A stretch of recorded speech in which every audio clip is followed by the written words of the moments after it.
বর্তমান বিশ্বের দ্রুত পরিবর্তনশীল অপরাধের ধরন, বিশেষ করে সাইবার ক্রাইম মোকাবেলায় প্রযুক্তিগত দক্ষতার কোনো বিকল্প নয়। সাইবার অপরাধ, ফিশিং, অনলাইন জুয়া, সোশ্যাল মিডিয়ায় গুজব ছড়ানোর মতো অপরাধ আজ আমাদের সামনে বড় চ্যালেঞ্জ। এই সকল চ্যালেঞ্জ মোকাবেলায় তোমাদের সবসময় নতুন প্রযুক্তির বিষয়ে আপডেট থাকতে হবে। জনগণের প্রত্যাশা পূরণের লক্ষ্যে সততা, নিষ্ঠা ও আন্তরিকতার সাথে তোমাদেরকে কাজ করে যেতে হবে।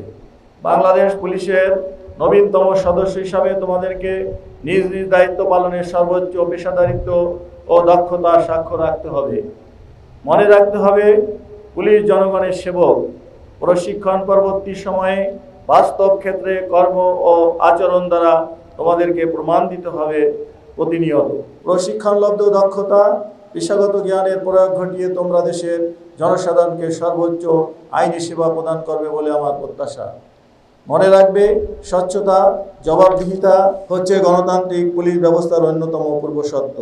আমি বিশ্বাস করি তোমরা দক্ষতা, মানবিকতা, প্রশিক্ষণলব্ধ জ্ঞানের সমন্বয় ঘটিয়ে প্রত্যেকেই কর্মজীবনের সাফল্যের স্বাক্ষর রাখতে সক্ষম হবে। নগদ নিয়ে এলো হার না মানা হার অফার। সর্বনিম্ন 10,000 টাকা রেমিটেন্স নগদে পাঠালে থাকছে স্বর্ণের হার জেতার সুযোগ। পেশাগত দায়িত্ব পালনের সময় সুন্দর মানবিক ব্যবহার, নৈতিকতার সাথে দায়িত্ব পালন, সুন্দর ব্যবহারের মাধ্যমে তোমরা সহজেই সাধারণ মানুষের আস্থা, ভালোবাসা অর্জন করতে পারো। সেবা নিতে আসা সাধারণ মানুষ যেন তোমাদের দ্বারা কখনো হেনস্থার শিকার না হয়, সেদিকে সবসময় কড়া নজর রাখতে হবে। উপস্থিত সুধীমণ্ডলী, যারা আজকের এই অনুষ্ঠানে উপস্থিত হয়ে এই আয়োজনকে সার্থক করেছেন, তাদের প্রতি রইল আমার আন্তরিক কৃতজ্ঞতা, ধন্যবাদ। বাংলাদেশের বিভিন্ন প্রান্ত থেকে আগত সম্মানিত অভিভাবকদের, আপনাদের সন্তান আজ থেকে রাষ্ট্রের কর্মচারী হিসাবে রাষ্ট্রকে সেবা দেওয়ার সুবর্ণ সুযোগ পেতে যাচ্ছে।